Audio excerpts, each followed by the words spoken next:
Hello साथियों, Siya Chandra tutorial में आपका स्वागत है। जय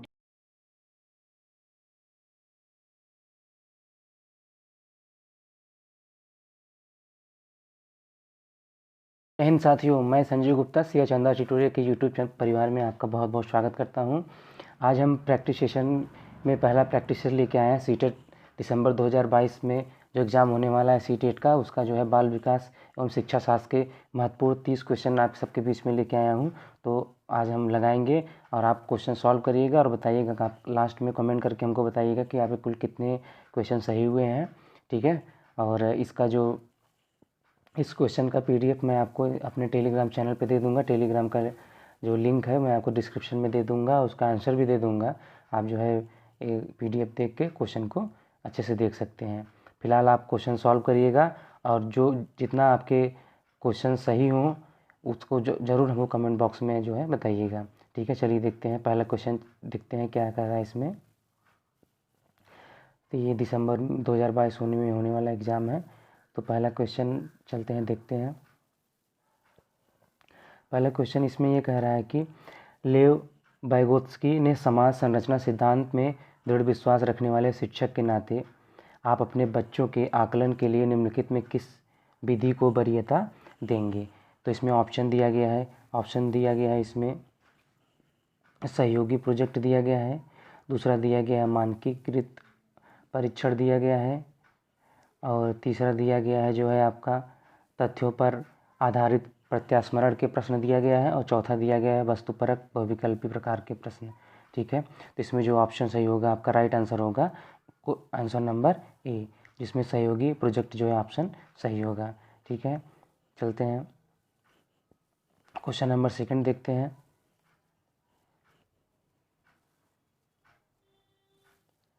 क्वेश्चन नंबर सेकंड है आपका जो है अपनी कक्षा के व्यक्तिगत विभिन्नताओं से निपटने के लिए शिक्षक को चाहिए। ऑप्शन दिया गया है शिक्षण और आकलन के समान और तरीके और मानक तरीके हों। ऑप्शन नंबर बी है बच्चों को उनके अंकों के आधार पर अलग अलग उनको नामित करें। तीसरा ऑप्शन है बच्चों से बातचीत करें और उनके दृष्टिकोण को जो है महत्व दें। और ऑप्शन नंबर 4 है विद्यार्थियों के लिए कठोर नियम लागू करें। तो आप जैसा समझ पा रहे होंगे कि जो ऑप्शन नंबर 4 है विद्यार्थियों के लिए कठोर नियम, तो आप जानते हैं कि इस समय आप विद्यार्थियों के लिए कोई कठोर नियम नहीं लगा सकते हैं। और ऑप्शन नंबर ए है आपका शिक्षण और आकलन के समान और मानक तरीके हों। और ऑप्शन नंबर बी है कि बच्चों को उनके अंकों के आधार पर जो है अलग अलग नामित करें, तो ये भी जो है ठीक नहीं होगा। तो ऑप्शन नंबर जो सी है वो राइट आंसर होगा कि बच्चों से बातचीत करें, उनके दृष्टिकोण को जो है महत्व दें। क्वेश्चन नंबर जो है 3 पे चलते हैं। क्वेश्चन नंबर 3 है आपका कि आकलन उद्देश्यपूर्ण होता है यदि। आकलन कब उद्देश्यपूर्ण होगा। ऑप्शन पहला है इससे विद्यार्थियों में भय और तनाव का संचार होगा। ऑप्शन नंबर बी है इसमें विद्यार्थियों और शिक्षकों के प्रति पुष्टि फीडबैक प्राप्त होगा। और तीसरा ऑप्शन है यह केवल वर्ष के अंत में एक बार होगा। और ऑप्शन नंबर डी है विद्यार्थियों की उपलब्धियों में अंतर करने के लिए तुलनात्मक मूल्यांकन किया जाए।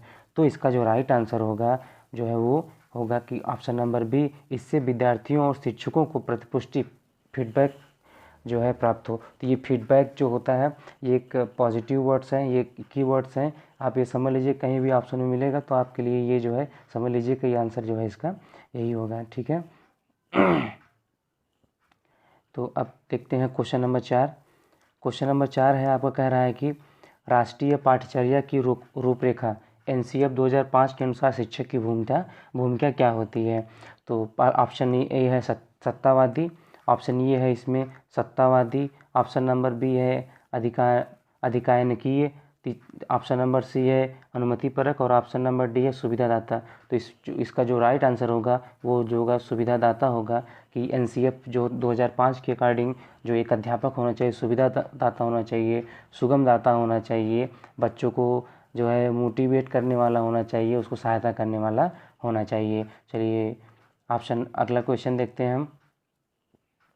अगला क्वेश्चन कह रहा है हमारा कि अनुसंधान सुझाते हैं कि एक विविध कक्षा में अपने विद्यार्थियों से शिक्षिका की अपेक्षाएं विद्यार्थियों के अधिगम में मतलब अनुसंधान सुझाते हैं कि एक विविध कक्षा में अपने विद्यार्थियों से शिक्षिका की क्या अपेक्षाएं होती हैं विद्यार्थियों के अधिगम के लिए। तो ये पर क्या होना चाहिए, इसमें क्या ऑप्शन दिया गया है कि यह विद्यार्थियों पर महत्वपूर्ण प्रभाव छोड़ती है, यह विद्यार्थियों पर महत्वपूर्ण प्रभाव छोड़ती है, यह एकमात्र निर्धारक होता है। ऑप्शन नंबर जो है तीसरा जो है ऊपर दिया गया है के साथ संबंधित नहीं मानी चाहिए और पर कोई प्रभाव नहीं छोड़ती है। इसका जो ऑप्शन नंबर, ये ऑप्शन नंबर आपका ए हो जाएगा, ये राइट आंसर हो जाएगा कि यह विद्यार्थियों पर महत्वपूर्ण प्रभाव छोड़ती है। कोई भी अध्यापक पढ़ा रहा है, अध्यापिका पढ़ा रही है, तो उसका जो है महत्वपूर्ण प्रभाव वो विद्यार्थियों पर देखने को मिलता है। ठीक है, ये अब अगला क्वेश्चन देखते हैं। क्वेश्चन नंबर 6 आपका, क्वेश्चन नंबर 6 है विशेष आवश्यकता वाले बच्चों को शामिल करना। विशेष आवश्यकता वाले बच्चों को शामिल करना क्या है कि इसमें कौन कौन सा ऑप्शन दिया गया है कि यह एक काल्पनिक लक्ष्य है, दूसरा इनमें अक्षमता न हो और उन बच्चों के लिए हानिकारक है। ऑप्शन नंबर सी है विद्यालय पर भार बढ़ा देगा और बच्चों के प्रति दृष्टिकोण, विषय वस्तु और धारणा परिवर्तन करने का अपेक्षा रखता है। तो ऑप्शन नंबर जो 6वें का ऑप्शन नंबर डी होगा, ये राइट आंसर होगा कि शिक्षण के प्रति दृष्टिकोण, विषय वस्तु और धारणा परिवर्तन की अपेक्षा रखता है। चलिए ठीक है, क्वेश्चन नंबर अगला देखते हैं हम। क्वेश्चन नंबर 7 है हमारा कि विविध प्रकार के सामाजिक, आर्थिक और सांस्कृतिक पृष्ठभूमि के बच्चों से युक्त कक्षा सभी विद्यार्थियों के अधिगम के अनुभवों को बढ़ाती है। भाई सामाजिक, आर्थिक और सांस्कृतिक पृष्ठभूमि के बच्चे जब अलग अलग जगह से आएंगे तो इसमें देखिए ये विद्यार्थियों के अधिगम के अनुभवों को बढ़ाती है। इसमें देखिए तो यह कथन है, अब क्या है ये ऑप्शन देख क्या बताइए।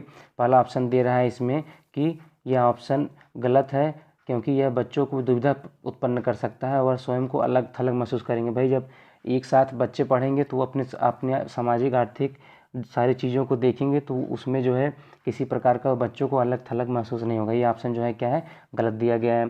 ऑप्शन नंबर बी दिया गया है सही, क्योंकि बच्चों को अपने साथियों से अनेक कौशल सीखते हैं। ऑप्शन नंबर बी है। ऑप्शन नंबर सी है सही, क्योंकि इसमें कक्षा अधिक श्रेणीबद्ध दिखाई देती है। श्रेणीबद्ध दिखाने की कोई बात ही नहीं होगी इसमें। ऑप्शन नंबर डी है आपका, ऑप्शन नंबर डी हो जाएगा आपका गलत, क्योंकि यह एक अनावश्यक प्रतिस्पर्धा की ओर ले रही है। तो ये इसमें अनावश्यक प्रतिस्पर्धा नहीं होगा, इसमें ये क्या होगा, आवश्यक प्रतिस्पर्धा होगा। इसलिए जो ऑप्शन नंबर बी है आपका राइट आंसर हो जाएगा सही, क्योंकि बच्चे अपने साथी के साथ बैठेंगे खेलेंगे, उनके साथ उनको एक नया कौशल सीखने का मौका मिलेगा। ठीक है, क्वेश्चन नंबर जो है हम अगला देखते हैं। क्वेश्चन नंबर 8, सुनने में असमर्थ बच्चा जो है, अब ऑप्शन इसमें देखते हैं कि श्रवण असमर्थता वाले बच्चों के विद्यालय में ही भेजा जाना चाहिए। नहीं, आप समावेशी शिक्षा पढ़े हैं तो समावेशी शिक्षा में उनके लिए कोई अलग से विद्यालय नहीं होना चाहिए, सबके साथ पढ़ाना है। केवल अकादमिक शिक्षा से लाभ नहीं उठा पाएगा, उसे उसके स्थान पर व्यावसायिक शिक्षा देनी चाहिए। ऑप्शन नंबर तीसरा है नियमित विद्यालय में बहुत अच्छा कर सकता है यदि उसे उपयुक्त सुविधा और साधन जो है पर्याप्त मात्रा में दिया जाए। तो और जब यहाँ पर ऑप्शन नंबर जो बी दिया गया है, या अकादमिक शिक्षा से लाभ नहीं उठा पाए, क्यों नया लाभ उठा पाएगा, अगर उसको आप अच्छे से पढ़ाया जाएगा तो अकादमिक शिक्षा का लाभ उठा सकता है। इसमें ऑप्शन नंबर बी भी गलत है। ऑप्शन नंबर सी जो है नियमित विद्यालय में बहुत अच्छा कर सकता है यदि उसको उपयुक्त सुविधा और साधन उपलब्ध कराया जाए। एक बार ऑप्शन नंबर 4 भी देख लेते हैं।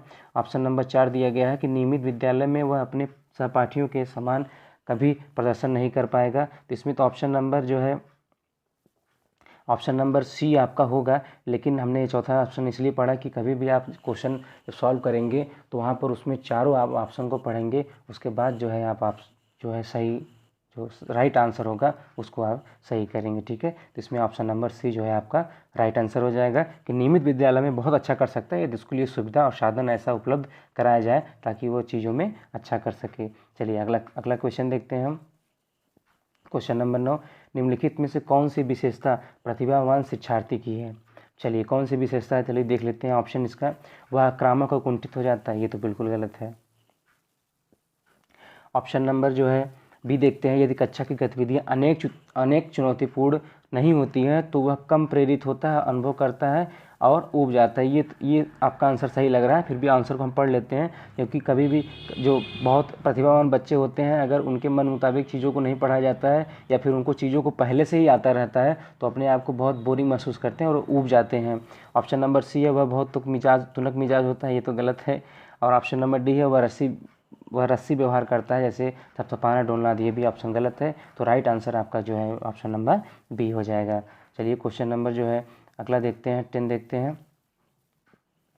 क्वेश्चन नंबर 10 है आपका कि एक शिक्षिका अपनी प्राथमिक कक्षा में प्रभावी अधिगम को बढ़ा सकती है।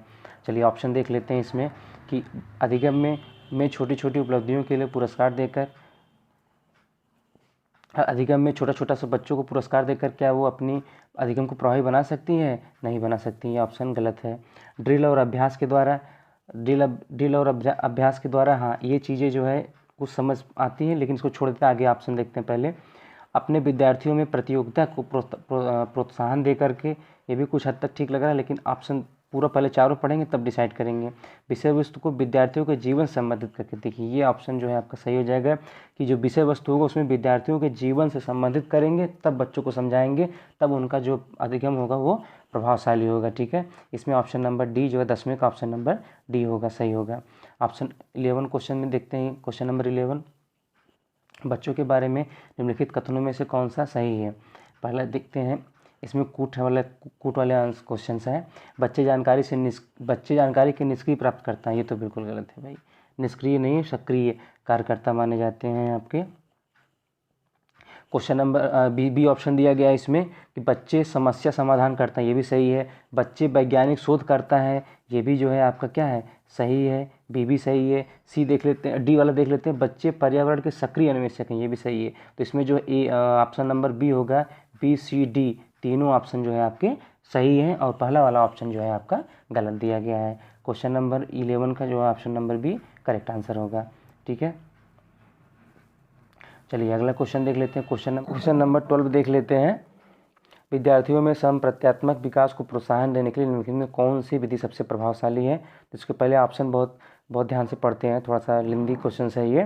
पुराने प्रत्ययों में से किसी संदर्भ के लिए नए प्रत्ययों को अपने आप समझना चाहिए, अपने आप तो नहीं समझ पाएगा, ये ऑप्शन जो है क्या है, गलत दिया गया है।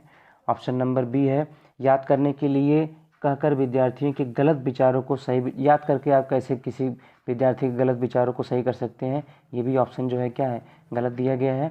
चलिए आगे देख लेते हैं, ऑप्शन नंबर सी पढ़ते हैं। विद्यार्थियों को बहुत सारे उदाहरण देना चाहिए ताकि उनमें तर्क शक्ति का प्रयोग करने के लिए प्रोत्साहित करना चाहिए, ऑप्शन जो है आपका सही है। तो इसमें बराबर में ऑप्शन नंबर सी आपका राइट आंसर हो जाएगा। ऑप्शन नंबर डी पढ़ लेते हैं। जब तक विद्यार्थियों में वांछित संप्रत्यात्मक परिवर्तन न हो जाए तब तक उसे दंड तो आपको देना ही नहीं है। दंड की बात कहीं भी आ जाए तो वो ऑप्शन जो है बिल्कुल सही माना ही नहीं जाएगा, दंड वाला काम नहीं करना है आपको। इसका जो ऑप्शन क्वेश्चन नंबर 12 है, इसका राइट आंसर सी हो जाएगा। डी जो है आपका ये क्या हो जाएगा, ये रॉन्ग क्वेश्चन है, रॉन्ग ऑप्शन दिया गया है। ठीक है, अगला देखते हैं, क्वेश्चन नंबर 13 देखते हैं कि प्राथमिक विद्यालय के बच्चे उस वातावरण में सबसे प्रभावशाली ढंग से सीखेंगे। अब देख लेते हैं कौन कौन से वातावरण आ गए हैं भाई। पहला ऑप्शन दिया गया है कि जहां उनकी संवेगात्मक आवश्यकताओं की पूर्ति होती हो और वो अनुभव करते हैं कि वो महत्वपूर्ण है। चलिए ये ऑप्शन छोड़ देते हैं अभी, इसको आगे देखते हैं, आगे पढ़ते हैं। जहाँ शिक्षक एकाधिकारवादी है और स्पष्ट आदेश देता है कि उसे क्या नहीं, आदेश उद्देश्य वाली बात ये सही नहीं है, ये ऑप्शन क्या है, रॉन्ग है। वह जहाँ मूल रूप से पढ़ने लिखने और गणित की संज्ञानात्मक कुशलताओं पर ही ध्यान केंद्र होता है और बल दिया जाता है, तो यहाँ पर गणित के ही नहीं, यहाँ पर और सार्वभौमिक जो है पूरा तरह हर तरीके के विकास होना चाहिए, जो है ऑप्शन नंबर डी पढ़ लेते हैं। जहाँ शिक्षक सारे अधिगमों में आगे होता है और विद्यार्थियों को निष्क्रिय करने की अपेक्षा करता है, ये निष्क्रिय नहीं सक्रिय की बात होती है, तो ये भी ऑप्शन क्या है, गलत है। तो हमारा जो ऑप्शन है जो है ऑप्शन नंबर ए जो है वो आपका क्या हो जाएगा, राइट आंसर हो जाएगा। जहाँ पर वो संवेगात्मक आवश्यकताओं की पूर्ति होगी तथा अनुभव करते हैं कि बच्चे जो है वो क्या है, महत्वपूर्ण है। ठीक है, क्वेश्चन नंबर अगला देखते हैं, क्वेश्चन नंबर 14 देखते हैं। एक बच्चा खिड़की के सामने से एक कौवे को उड़ता हुआ देखता है और कहता है कि एक पक्षी इससे बच्चे के के बारे में क्या पता चलता है? तो इसमें ऑप्शन दिया गया है बच्चों की स्मृति पहले से भंडारित होती है। नहीं, पहले से तो नहीं भंडारित होती, यहीं से क्या होता है, बच्चे सीखते हैं। तो ये ऑप्शन क्या है, गलत दिया गया है। आगे देखते हैं, आगे कौन सा ऑप्शन दिया गया है कि बच्चे में पक्षी का प्रत्यय विकसित हो चुका है। ये ऑप्शन जो ये जो ऑप्शन दिया गया है ये सही लग रहा है, लेकिन अभी हमको आगे के जो है ऑप्शन को पढ़ने हैं। चलिए आगे ऑप्शन को देख लेते हैं। आगे का ऑप्शन दिया गया है क्या कि बच्चे ने अपने अनुभव बताने के लिए भाषा के कुछ उपकरणों का विकास कर लिया। ये भी ऑप्शन जो है यहाँ पर क्या है, राइट दिया गया है। तो इसमें जो ऑप्शन नंबर बी होगा वो राइट होगा। बी और सी जो दोनों कथन दिए गए हैं वो क्या है, आपके राइट दिए गए हैं। क्वेश्चन नंबर 15 है आपका। क्वेश्चन नंबर 15 देख लेते हैं। कोई शिक्षिका अपने विद्यार्थियों को क्या कहे कि उन्हें भीतरी प्रेरणा के साथ कार्य करने के लिए प्रोत्साहित कर सके। चलिए ठीक है, बहुत सही। इसमें ऑप्शन देख लें। चलो इसे करने से पहले उसे समाप्त कर लें। ऑप्शन नंबर ये हो गया। बी दिया गया हो, तुम उसके जैसा क्यों नहीं कर सकते, देखो उसने इससे एकदम ठीक कर लिया। ऑप्शन गलत दिया गया है आपका। काम जल्दी पूरा करो, तुम्हें एक टॉफी मिलेगी। ये भी ऑप्शन बहुत सुटेबल नहीं लग रहा है। इसे करने की कोशिश करो, तुम सीख जाओ। ये भी ऑप्शन ठीक नहीं लग रहा है। तो ऑप्शन नंबर जो ए है ये जो है आपका राइट आंसर हो जाएगा कि चलो इसे उसके करने से पहले समाप्त कर लें। कि चलो देखते हैं, जैसे बच्चों में कंपटीशन कराते हैं ना कि देखते हैं कौन ज़्यादा तेज करता है, तो वैसे वैसे बच्चे मोटिवेट होते हैं, प्रोत्साहित होते हैं और काम को जल्दी कर लेते हैं। चलिए क्वेश्चन नंबर नेक्स्ट देखते हैं। Question number 16। कोई शिक्षिका अपने विद्यार्थियों को अध्ययन करने हेतु आंतरिक रूप से प्रेरित करने के लिए कैसे प्रोत्साहित कर सकेगी। तो इसमें ऑप्शन है उसमें चिंता और डर पैदा करके। तो चिंता और डर पैदा करके कैसे आप करेंगे, ये ऑप्शन तो बिल्कुल गलत है। प्रयोगात्मक परीक्षण से, ये भी ऑप्शन जो है कुछ ठीक नहीं लग रहा है। ऑप्शन नंबर सी है व्यक्तिगत लक्ष्य निर्धारित करने और उनमें निपुणता पाने में उन्हें जो है मदद करके जो है, ये ऑप्शन जो है एकदम सही लग रहा है। लास्ट वाला है साफ दिखाई पड़ने वाले इनाम देखा जैसे टॉफी, नहीं, ये सबसे सुटेबल और राइट आंसर जो है ऑप्शन नंबर सी हो जाएगा कि व्यक्तिगत लक्ष्य निर्धारित करने और उनमें निपुणता पाने में उन्हें मदद दे करके। चलिए ऑप्शन नंबर 16 का राइट आंसर सी हो जाएगा। अब हम अगला क्वेश्चन देखते हैं। क्वेश्चन नंबर 17 है किसी प्रारंभिक कक्षा में प्रभावशाली शिक्षक का उद्देश्य विद्यार्थियों को प्रेरित करना होता है। इसके ऑप्शन देख लेते हैं हम लोग। ऑप्शन है आपका कि जो है सीखने के लिए जिससे वे जिज्ञासु बने और सीखने के लिए ही सीखना पसंद करें। ये ऑप्शन नंबर 17 का पहला ये कुछ हद तक ठीक लग रहा है कि सीखने के लिए बच्चों को जिज्ञासु बनाना चाहिए और उन्हें सीखने के लिए ही सीखना पसंद है, ऐसा कुछ उनको जो है प्रभावशाली शिक्षक का एक उद्देश्य होना चाहिए। ऑप्शन नंबर बी रटकर है। रटकर शब्द तो ये निगेटिविटी को शो करता है, तो ये ऑप्शन पहले ही गलत हो जाएगा। दंडात्मक, ये भी निगेटिव शब्द है, दंड तो देना ही नहीं है आपको, दंड से दूर दूर तक कोई रिश्ता नहीं होना चाहिए आपका। ऑप्शन नंबर डी है ऐसे काम करने के लिए जिसमें परीक्षा के अंत में अच्छे अंक पा सके। अच्छे अंक पाना तो जरूरी ठीक है, लेकिन जो सबसे सूटेबल आपका आंसर लग रहा है वो जो है आपका क्या हो जाएगा, ऑप्शन नंबर ए हो जाएगा। Option number A question number 17 का आपका क्या हो जाएगा, राइट आंसर हो जाएगा। चलिए अगला क्वेश्चन देख लेते हैं। क्वेश्चन नंबर 18 है कि एक कक्षा में से कौन सा उदाहरण प्रभावशाली विद्यालय की प्रथा है। तो इसमें ऑप्शन है निरंतर तुलनात्मक जो है मूल्यांकन होना चाहिए आपका, निरंतर तुलनात्मक मूल्यांकन, शारीरिक दंड, व्यक्ति सापेक्ष अधिगम और प्रतियोगात्मक जो है कक्षा।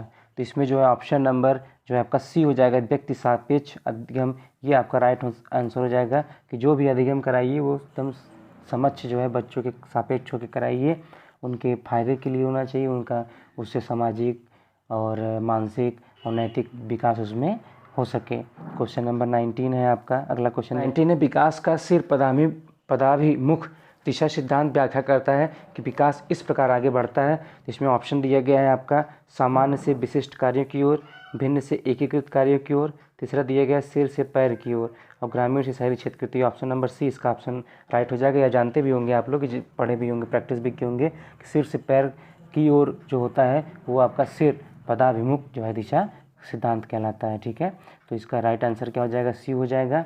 क्वेश्चन नंबर आप 20 देखते हैं। भाषा विकास के लिए सबसे संवेदनशील समय निम्नलिखित में कौन सा होता है?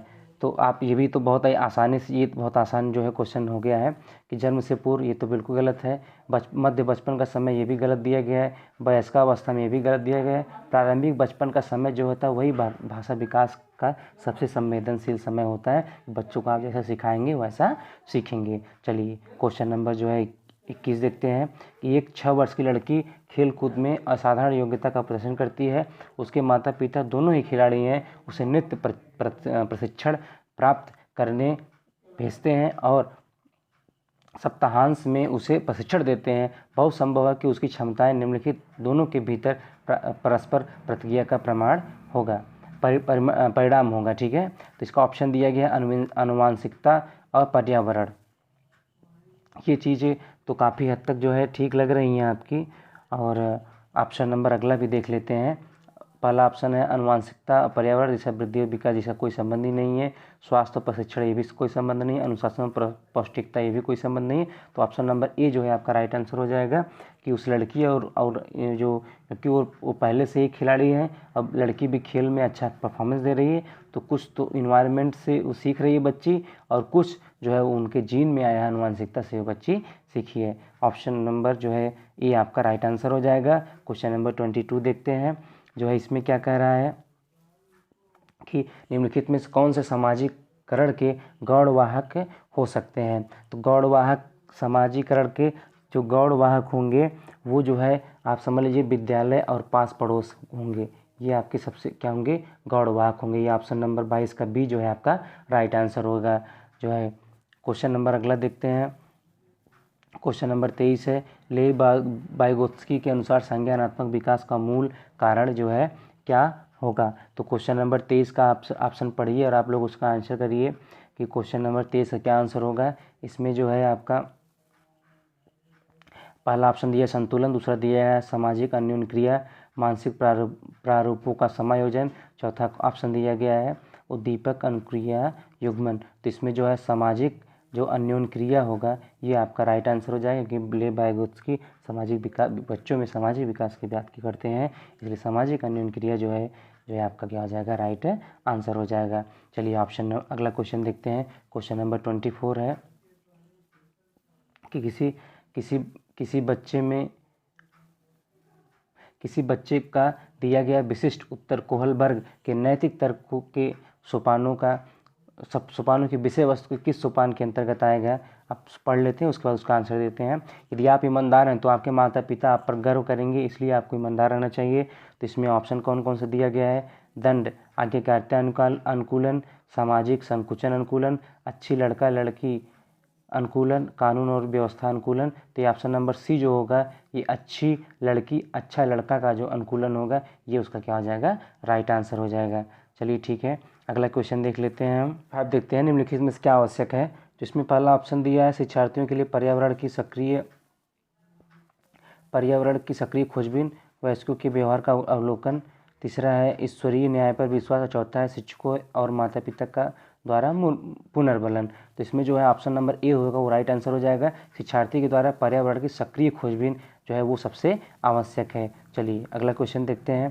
क्वेश्चन नंबर जो है 26 आ गया आपका।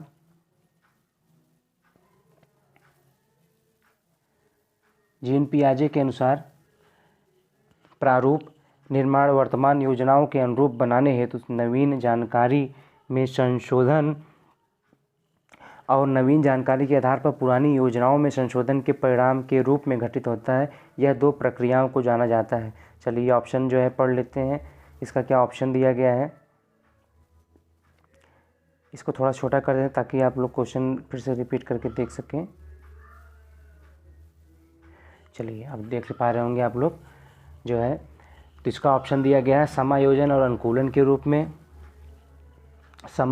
समावेशन और अनुकूलन के रूप में, साम्यीकरण और संशोधन के रूप में, और ऑप्शन नंबर डी है दिया गया है आपका समावेशन और समायोजन के रूप में। तो ये ऑप्शन नंबर डी जो है आपका राइट आंसर हो जाएगा। समावेशन और समायोजन के रूप में जो है जीन पियाजे की बात कही है। चलिए अगला क्वेश्चन देखते हैं। क्वेश्चन नंबर 27 देखते हैं कि किसी प्रगतिशील कक्षा की व्यवस्था में शिक्षक एक ऐसे वातावरण की उपलब्ध करा करके अधिगम को सुगम बनाता है। चलिए ऑप्शन इसके देख लेते हैं। बहुत ही शानदार और अच्छा प्रश्न है ये। 27 नंबर का खोज को प्रोत्साहन देता है, नियामक है, समावेशन को हतोत्साहित करता है, आवृत्ति को बढ़ा देता है। तो ये ऑप्शन नंबर जो है ए है आपका राइट आंसर हो जाएगा कि वह खोज को क्या करता है, बढ़ावा देता है। चलिए क्वेश्चन नंबर 28 देखते हैं। हार्वर्ड गार्डनर की बहुबुद्धि सिद्धांत सुझाता है कि, ऑप्शन देख लेते हैं इसमें क्या सुझाता है भाई, कि हर बच्चा प्रत्येक विषय 8 भिन्न भिन्न तरीकों से पढ़ाया जाना चाहिए ताकि उसमें बुद्धि विकसित हो। ऑप्शन नंबर बी जो है आपका दिया गया है कि बुद्धि केवल बुद्धिलब्धि IQ परीक्षा से ही निर्धारित किया जाना चाहिए। ऑप्शन नंबर सी दिया गया है शिक्षक को चाहिए कि विषय वस्तु वैकल्पिक विधियों को पढ़ाने तो बहुविधियों को एक रूपरेखा की तरह जो है ग्रहण कर सकें और क्षमता भाग्य और एक अवधि के भीतर नहीं बदलती। ये तो ऑप्शन नंबर 4 तो एकदम गलत दिया गया। तो ये ऑप्शन नंबर सी जो है आपका राइट आंसर हो जाएगा। शिक्षक को चाहिए कि विषय वस्तु को वैकल्पिक विधियों से पढ़ाने के लिए बहुबुद्धियों को एक रूपरेखा की तरह जो है ग्रहण करना चाहिए। ऑप्शन नंबर सी आपका राइट आंसर हो जाएगा। क्वेश्चन नंबर 29 देखते हैं कि कोई 5 साल की लड़की एक टी शर्ट को तय करते हुए अपने आप से बात करती है। चलिए भाई अपने आप से बात कर रही हैं। लड़की द्वारा प्रदर्शित व्यवहार के संदर्भ में निम्नलिखित में से कौन सा कथन सही है। तो ऑप्शन पढ़ते हैं और उसका जो है आंसर करते हैं। ऑप्शन जो है ऑप्शन पढ़ लीजिए, छोटा कर दिया हूँ मैं, कि ऑप्शन नंबर ए दिया गया जीन पियाजे और लेव वाइगोत्स्की इसकी व्याख्या करते हैं बच्चों के विचारों को अहम केंद्रित प्रकृति के रूप में करेंगे। ठीक है। ऑप्शन नंबर बी जीन पियाजे इसे अहम केंद्रित भाषा कहेगा और लेव वाइगोत्स्की इस व्याख्या बच्चों के द्वारा निजी भाषा और अपनी क्रियाओं को नियमित करने का प्रयास करेगा।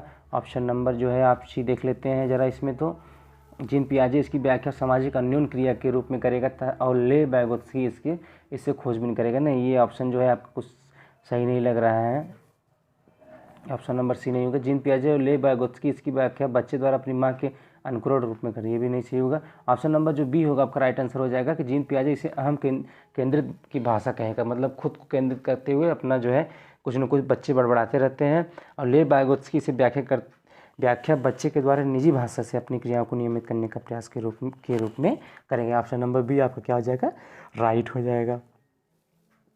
क्वेश्चन नंबर 30 और आज का अंतिम प्रश्न है आपका, लिंग क्या है। एक जैविक सत्ता है, शारीरिक संरचना है, सहज गुण है, सामाजिक संरचना है। तो लिंग जो है आपका ये क्या होता है, एक सामाजिक संरचना है। ऑप्शन नंबर डी आपका क्या हो जाएगा, राइट आंसर हो जाएगा।